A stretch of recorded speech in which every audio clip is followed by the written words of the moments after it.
ಇನ್ನು ಅರಮನೆ ಮೈದಾನದ ಟಿಡಿಆರ್ ಪರಿಹಾರಕ್ಕಿಂತಲೂ ದೊಡ್ಡ ಕೇಸ್ ಇದು. ಕೊಪ್ಪಳದ ಆನೆಗುಂದಿ ತೂಗು ಸೇತುವೆ ಕಾಮಗಾರಿಯಲ್ಲಿ ನಷ್ಟ ಆಗಿದೆ ಅಂತ ಸರ್ಕಾರದ ವಿರುದ್ಧವೇ ಗುತ್ತಿಗೆದಾರ ಬಿವಿ ರೆಡ್ಡಿ ಸಮರ ಸಾರಿದ್ದಾರೆ.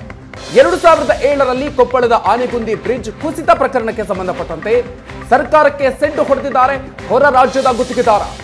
ಕಾಮಗಾರಿ ನಷ್ಟ ಪರಿಹಾರ ವಿಚಾರದಲ್ಲಿ ಕಾನೂನು ಸಂಘರ್ಷ ಆರಂಭ ಆಗಿದೆ. 5219 ಕೋಟಿ ಪರಿಹಾರಕ್ಕೆ ಕೋರ್ಟ್ಗೆ ಗುತ್ತಿಗೆದಾರ ಅರ್ಜಿಯನ್ನ ಸಲ್ಲಿಸಿರೋದು. ಈ ಮೂಲಕ ಮತ್ತೊಂದು ಸಂಕಷ್ಟಕ್ಕೆ ಹಾಗಾದ್ರೆ ರಾಜ್ಯ ಸರ್ಕಾರ ಸಿಕ್ಕಾಕೊಳ್ಳುತ್ತಾ? ಸರ್ಕಾರದ ಮುಖ್ಯ ಕಾರ್ಯದರ್ಶಿಗೆ ಅರೆಸ್ಟ್ ವಾರೆಂಟ್ ಕೂಡ ಜಾರಿಯಾಗಿದೆ. ಗುತ್ತಿಗೆದಾರನ ವರಸೆ ಕಂಡು ಲೆಕ್ಕಪತ್ರ ಸಮಿತಿಯ ಕಂಗಾಲಾಗಿದೆ. ಸಿಎಂ ಸಿದ್ದರಾಮಯ್ಯ ಮಧ್ಯಸ್ಥಿಕೆ ವಹಿಸೋದಕ್ಕೆ ಶಿಫಾರಸನ್ನು ಮಾಡಲಾಗಿದೆ. ಸಮಸ್ಯೆಯನ್ನು ಬಗೆಹರಿಸಿ ಅಂತ ಸಮಿತಿ ಇದೀಗ ಮನವಿಯನ್ನ ಮಾಡಿಕೊಂಡಿದೆ.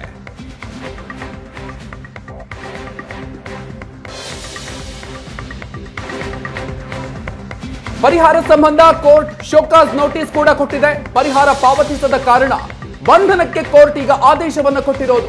ಸರ್ಕಾರದ ಲೆಕ್ಕಪತ್ರ ಸಮಿತಿಯ ಮುಂದೆ ಇದೀಗ ಈ ಪ್ರಕರಣ ಬಂದಿದೆ. ಗುತ್ತಿಗೆದಾರನ ವಿರುದ್ಧ ಪೊಲೀಸ್ ಇಲಾಖೆ ಕ್ರಮವನ್ನ ಕೈಗೊಂಡಿಲ್ಲ. ನಷ್ಟ ಪರಿಹಾರ ಸರ್ಕಾರದಿಂದ ವಸೂಲಿ ಮಾಡೋದಕ್ಕೆ ಸಾಧ್ಯ ಆಗಿಲ್ಲ. ಅಧಿಕಾರಿಗಳ ಬೇಜವಾಬ್ದಾರಿಯ ವಿರುದ್ಧ ಲೆಕ್ಕಪತ್ರ ಸಮಿತಿ ಕಿಡಿಕಾರಿದೆ.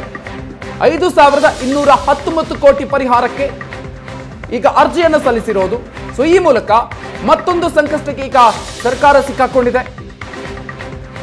ಪರಿಹಾರದ ಸಂಬಂಧ ಕೋರ್ಟ್ ಶೋಕಾಸ್ ನೋಟಿಸ್ ಅನ್ನು ಕೂಡ ಕೊಟ್ಟಿತ್ತು. ಪರಿಹಾರ ಪಾವತಿಸದ ಕಾರಣ ಬಂಧನಕ್ಕೆ ಆದೇಶವನ್ನು ಕೊಟ್ಟಿದೆ. ಸರ್ಕಾರದ ಲೆಕ್ಕಪತ್ರ ಸಮಿತಿಯ ಮುಂದೆ ಈ ಪ್ರಕರಣ ಈಗ ಬಂದಿದೆ. ಗುತ್ತಿಗೆದಾರನ ವಿರುದ್ಧ ಪೊಲೀಸ್ ಇಲಾಖೆ ಕ್ರಮ ಕೈಗೊಂಡಿಲ್ಲ.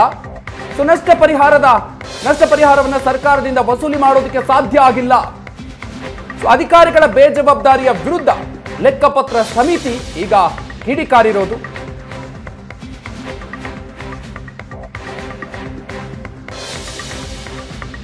ಎರಡು 2007ರಲ್ಲಿ ಕೊಪ್ಪಳದ ಆನೆಗುಂದಿ ಬ್ರಿಡ್ಜ್ ಕುಸಿತ ಪ್ರಕರಣಕ್ಕೆ ಸಂಬಂಧಪಟ್ಟಂತೆ ಹೊರ ರಾಜ್ಯದ ಗುತ್ತಿಗೆದಾರ ಸರ್ಕಾರಕ್ಕೆ ಸೆಡ್ಡು ಹೊಡೆದಿರೋದು. 5219 ಕೋಟಿ ಪರಿಹಾರಕ್ಕೆ ಗುತ್ತಿಗೆದಾರ ಅರ್ಜಿಯನ್ನ ಸಲ್ಲಿಸಿದ್ದು. ಈ ಹಿನ್ನೆಲೆಯಲ್ಲಿ ಸರ್ಕಾರದ ಮುಖ್ಯ ಕಾರ್ಯದರ್ಶಿಗೆ ಅರೆಸ್ಟ್ ವಾರೆಂಟ್ ಜಾರಿಯಾಗಿದೆ. 1993ನೇ ಇಸ್ವಿನಲ್ಲಿ ಕೊಪ್ಪಳ ಜಿಲ್ಲೆಯ ಗಂಗಾವತಿಯಿಂದ ಆನೆಗುಂದಿಗೆ ಒಂದು ತೂಗು ಸೇತುವೆ ಮಾಡೋದಕ್ಕೋಸ್ಕರ ಶಂಕುಸ್ಥಾಪನೆ ಆಗುತ್ತೆ. 96ರಲ್ಲಿ ಅದನ್ನು ಕೇಬಲ್ ಹಾಕಿ ಸೇತುವೆ ಮಾಡ್ತಕ್ಕಂಥ ನಿರ್ಣಯ ತೆಗೆದುಕೊಂಡು ಕೇಬಲ್ ಸೇತುವೆ ನಿರ್ಮಾಣ ಮಾಡೋ ಸಂದರ್ಭದಲ್ಲಿ ಯುನೆಸ್ಕೋ ತಂಡ 1999ನೇ ಇಸ್ವಿನಲ್ಲಿ ಭೇಟಿ ಕೊಟ್ಟು ಇಲ್ಲಿ ಪಾರಂಪರಿಕ ಸ್ಥಳಗಳಿರೋದ್ರಿಂದ ಇಲ್ಲಿ ಮಾಡೋದು ತಪ್ಪು ಅಂತೇಳಿ ಅದನ್ನು ನಿಲ್ಲಿಸುತ್ತೆ.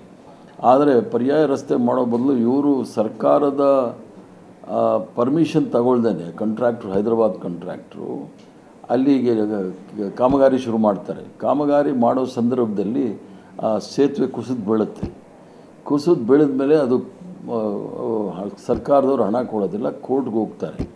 ನಿರಂತರವಾಗಿ ಕೋರ್ಟು ಕಚೇರಿ ಆಗಿ 2023ನೇ ಇಸ್ವಿ